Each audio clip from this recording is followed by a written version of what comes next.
এটা কি সকেট?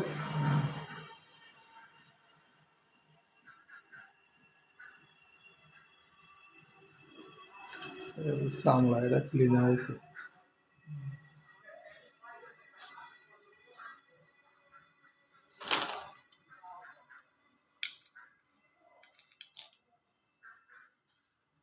এটা খালি থাকছে নাকি জানা?